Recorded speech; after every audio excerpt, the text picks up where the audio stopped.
Hola a todos, quiero hacerles una presentación sobre la pedagogía crítica de Paulo Freire. Mi nombre es Néstor Rafael Erazo Pereira, estudiante de la Universidad Nacional Abierta y a Distancia UNAD en licenciaturas en Matemática, que pertenece a la Escuela de las Ciencias de la Educación ESEDU. Introducción. El presente video contiene un resumen de las principales ideas de la pedagogía crítica de Paulo Freire, un educador experto en temas pedagógicos, siendo uno de los más influyentes teóricos de la educación del siglo XX. Sus principales aportes se relacionan con su crítica a la educación tradicional, llamada por él educación bancaria, que no toma en cuenta la experiencia y los conocimientos de los estudiantes. Objetivos: destacar los principales aportes hechos por Paulo Freire a la educación, contribuir a la difusión de su metodología pedagógica. Continuamos con el desarrollo de la presentación. Pedagogía crítica de Paulo Freire, vida y obra pedagógica. El pedagogo brasilero Paulo Freire nació el 19 de septiembre de 1921 en Recife, estado Pernambuco, Brasil, una de las regiones más pobres de este país latinoamericano. Comenzó estudiando Derecho, pero fue su primera esposa, Elisa Costa Oliveira, maestra de primaria, quien lo condujo a dedicarse a la pedagogía. Estudió Filosofía en la Universidad de Pernambuco e inició su labor como profesor en la Universidad de Recife, donde enseñaba Historia y Filosofía de la Educación. Su pensamiento llegó muy lejos y abrió muchas mentes. Contradijo las teorías que ya estaban establecidas e impulsó la horizontalidad entre maestro y alumno, poniéndolos en un plano de igualdad en el que ambos buscan el conocimiento juntos a través del diálogo, ya que lo considera fundamental e indispensable para el desarrollo humano por el hecho de posibilitar que educadores y educandos se puedan comunicar y así expresar abiertamente sus dudas e inquietudes.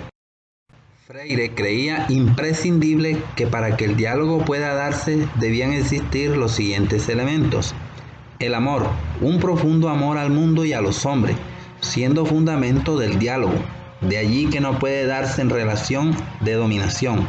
La humildad, porque el pronunciamiento del mundo no puede ser un acto arrogante. Fe en los hombres, por ser un acto a priori del diálogo. La esperanza, porque no hay diálogo sin esperanza. Si los sujetos del diálogo no esperan nada de su quehacer, no puede haber diálogo. Un pensar crítico que percibe la realidad como un proceso que favorezca la creación y la superación de la contradicción entre educador y educando, que implica que nadie educa a nadie. Nadie se educa solo, los hombres se educan entre sí mediatizados por el mundo. De esta manera, Freire sostiene que este diálogo es el que nos hace sujetos críticos y comprometidos con nuestra historia. El pedagogo brasilero promovió la educación popular como una forma de hacer política y para poder transformar la realidad, dejando en claro que no existe la educación neutra, sino que educar es una práctica política que tiene su espacio y su tiempo en la esfera de la cultura y por lo tanto en el mundo de las escuelas. Su teoría partió de la propia situación de opresión y marginalidad de los educandos. Es por ello que no solo tiene en cuenta el sujeto como constructor de su aprendizaje, sino que le da gran importancia a su contexto social.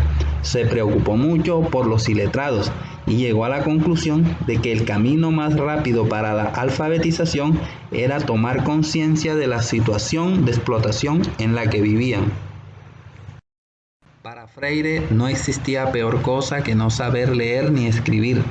Solo quería liberar al hombre del silencio de la opresión.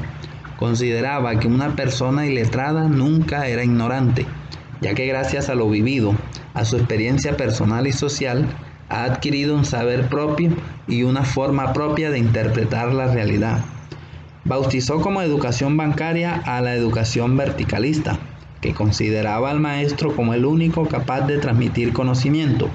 Se mostraba totalmente en contra de esta corriente por no favorecer al aprendizaje ideológico y propone la educación liberadora, que se basa en ser un acto cognoscente, cuyo objetivo es la organización reflexiva del conocimiento, al prever al hombre de medios que lo liberen de la captación mágica o ingenua de la realidad. Para Freire, toda acción educativa debe llevarlos a una reflexión sobre quién es el hombre y por qué estamos en el mundo. Generó la idea que el oprimido debía dejar de serlo, pero sin convertirse en opresor. Esto se encuentra expresado en su obra Pedagogía del oprimido, donde también afirma que existe una especie de enfermedad de la narración. La tónica de la educación es narrar, ya que ésta conduce a los educandos a la memorización mecánica del contenido narrado. Más aún, la narración los transforma en vasijas o recipientes que deben ser llenados por el educador.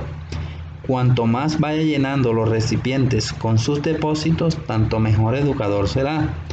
Cuanto más se dejen llenar dócilmente, tanto mejor educando serán. De este modo, la educación se transforma en un acto de depositar, en el cual los educandos son los depositarios y el educador quien deposita. Por último, destaca que los grandes archivados en esta práctica equivocada de la educación son los propios hombres. Educadores y educandos se archivan en la medida en que en esta práctica distorsionada de la educación no existe creatividad alguna, no existe transformación ni saber.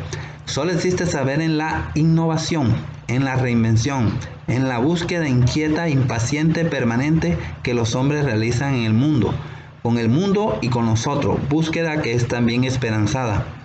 En sus discursos nombra la utopía, defendiéndola como la dialectización entre el acto de denuncia del mundo que deshumaniza y el anuncio del mundo que humaniza.